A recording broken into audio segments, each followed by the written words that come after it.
As far back as I can remember, I always wanted to be a gangster. There's no crying in baseball! I ate his liver with some fava beans. A nice cliente. That was totally wicked! If I can change, and you can change, everybody can change! And welcome to another episode of Your Next Favorite Movie. I am your host, Josh G. And today I am joined by Archer. Welcome. Happy to be here. So obviously I met you through film Twitter, which I just found out you're brand new to Twitter as well. So I just happened to luck upon meeting you this quickly then. Yeah, that blew up out of nowhere. I made a lot of nice new friends, a lot of cool people. You being one of them.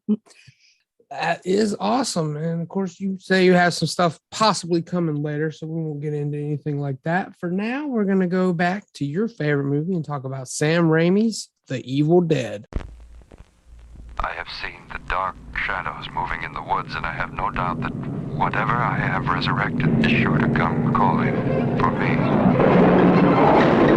It was the woods themselves. They're alive. Evil Dead. They got up on the wrong side of the grave. Evil Dead from New Line Cinema. So frightening no one under 17 admitted. All right. So when did you first see this movie? I actually saw it by accident. I had never heard of it until the reboot / remake. I know there's a big argument on when that came out.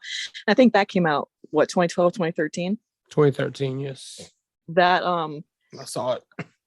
Unbeknownst to me, one of the promo posters for it is the same poster for the original 1981 movie, and it was on Hulu, and it's called Evil Dead. It had the same poster, so I'm like, oh, it's the new movie that came out. I hadn't seen it really yet. I'll go ahead and watch it on Hulu. Clicked it, and then all of a sudden this grainy footage from 1979, 1980s on my screen. I'm like, what is this? And then, 5 minutes later, I fell in love. I thank God I was a senior in high school, 18. Oh, wow. Goodness, that makes me feel old, but okay. Yes, I'm only 24, so I say like it was ages ago. It wasn't really that long ago either. No, that's why when you said you first saw when Evil Dead came out, the remake, and I was like, oh, wow. Okay. Yeah. Coming up on 10 myself. years, but not yet. Time flies. Yeah, no kidding. But all right. So for anyone that's not familiar with it, why don't you give a brief synopsis for everyone if they haven't seen it? Oh gosh. Well, if you haven't seen it, you've definitely seen things inspired by it. It's couple kids go to a cabin in the woods. Kids, loose quotations because they're kind of all like college aged. They all go to a cabin in the woods. It's Ash and his sister Cheryl, his girlfriend Linda, and then his best friend Scotty and his girlfriend Shelly. They all go to a cabin in the woods that's mysteriously rented by a mysterious person. Don't look into the story too much, just enjoy the ride. And they go there, they find something they shouldn't, and try to like to not spoil everything, but it kind of turns into the worst night of Ash's life very quickly, with lots of demons and lots of great 80s gore. Absolutely. So you said you fell in love immediately. When would you say it became your favorite? Like you knew this was the movie, like number one? I was half tempted to really show my freak colors here and like get you the exact timestamp, because it was the second I saw Bruce Campbell for the first time. It's him in the back seat of the Delta. Mm-hmm. It's him reading the map, and I think it's where he's going, like he's giving Scotty directions. I don't know what about that hit me, but it's like a Cupid's arrow just like slapped me. That was just love at first sight. I'm like, this guy has a bowl haircut and a unibrow, and he's adorable, and I love it. And then like, gosh, 20 minutes, or not even 20 minutes in, like 30 minutes into it, it's balls to the wall demons and nonstop screaming. And I'm like, this is just insane. I can't tell if I'm like scared or this is hilarious or like what's going on. I love it. Okay, so all barrels. Yeah, you touched on it. So what is it that keeps you coming back to this one? Because a lot of people, and we're going to talk about the sequels in a minute, a lot of people will go towards 2 or Army of Darkness. What is it that keeps you coming back to the original one? You are right. Yeah, everyone does love the sequels. For me, it just seems like such an earnest movie. Like you said, we'll talk about the sequels in a bit. Like those, you can tell the comedy was on purpose. But if you watch the first movie, it was an honest to goodness effort at a horror movie. It's like these just kids who are doing this, like, again, kids loosely, these 20 somethings that are trying their best at something they kind of know how to do, but not really. And it's just such an honest approach. I mean, you can see the special effects, you can see how Sam held the camera and did this like little circle. Like you can see the hardworking effort into it. Bruce trying to monologue so hard for the first time. It's just like everyone's putting in such a genuine raw effort, and it's nice to see that. Because, like, yeah, sometimes it hits, sometimes it misses, but they gave their all for what they had. And I like that. It's I keep going back to the word, like, honest. I don't know. All right, so let's get into it. What are your thoughts on the sequels then? Starting with Evil Dead 2. Oh, I love it. I love the sequels. Anything with Bruce, I can't like say they're any worse. They're funnier. I mean, it's a little bit, I don't know. Like, I'm assuming you're pretty like well versed in like Sam Raimi knowledge and Bruce stuff. Like they're really big into Three Stooges, so like it's that kind of humor. Which, I mean, the Three Stooges was funny, God, 50 years ago. So the humor is a little hokey sometimes, but they're fun sequels. Evil Dead 2 is, I think, out of all 3 movies, for me, the first Evil Dead, then Army of Darkness is my second favorite, and then Evil Dead 2.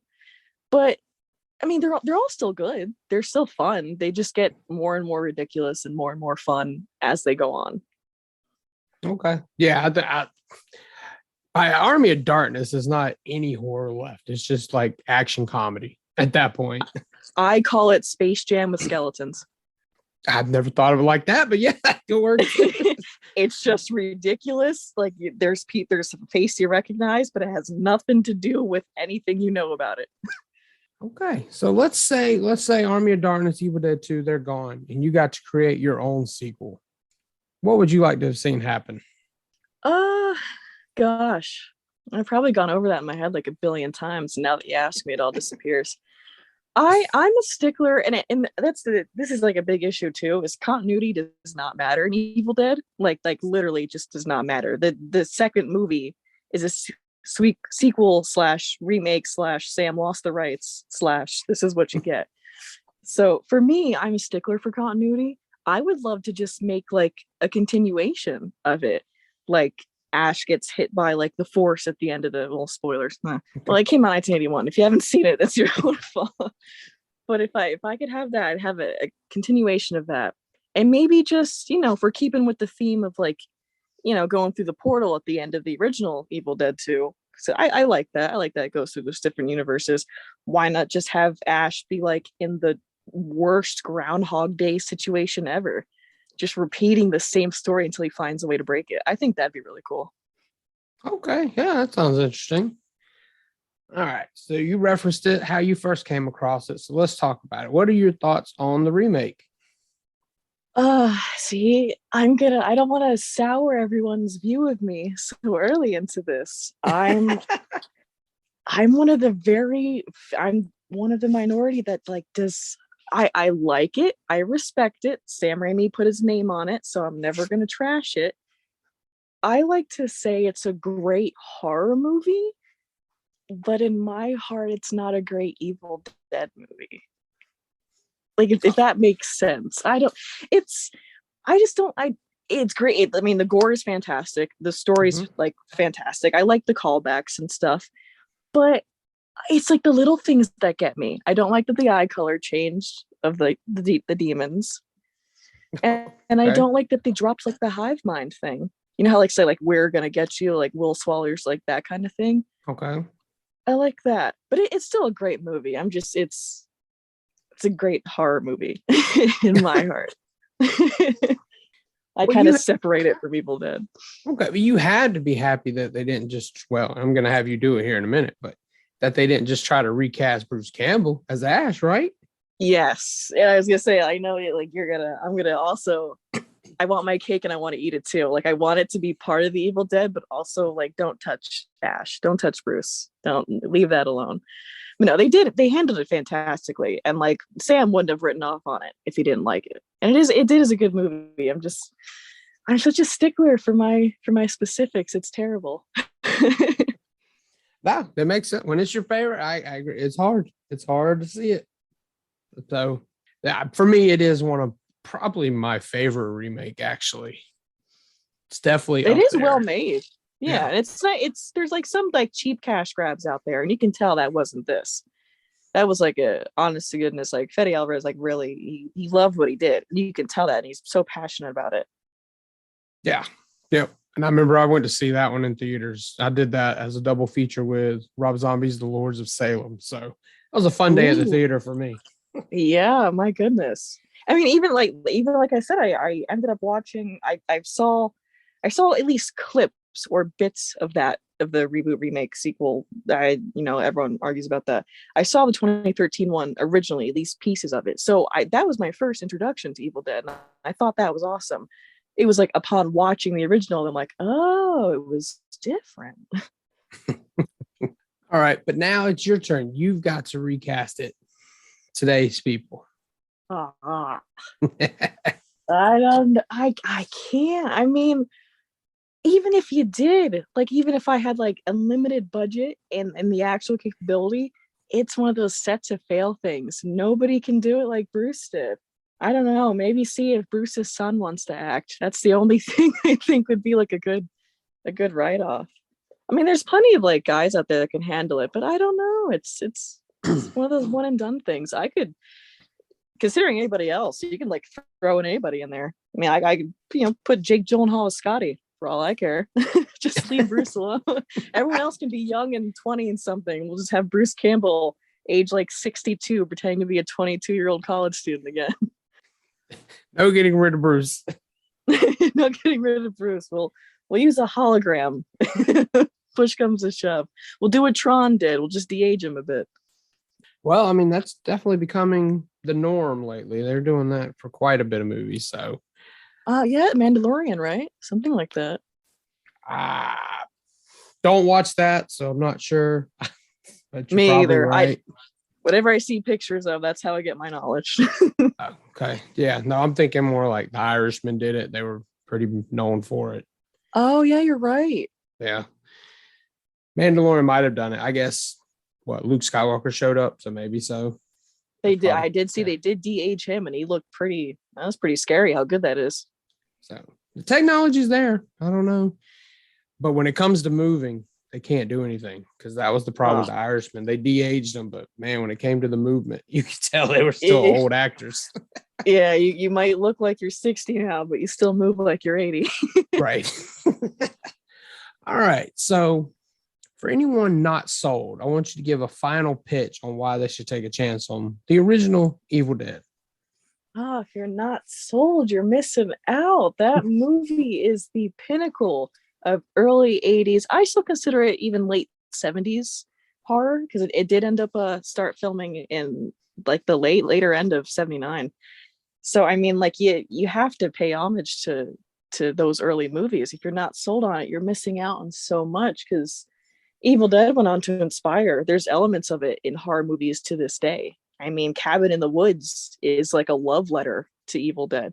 Any horror movie you see now, you gotta watch the first Evil Dead because you'll see how it sets the groundwork. Sam Raimi is an amazing storyteller.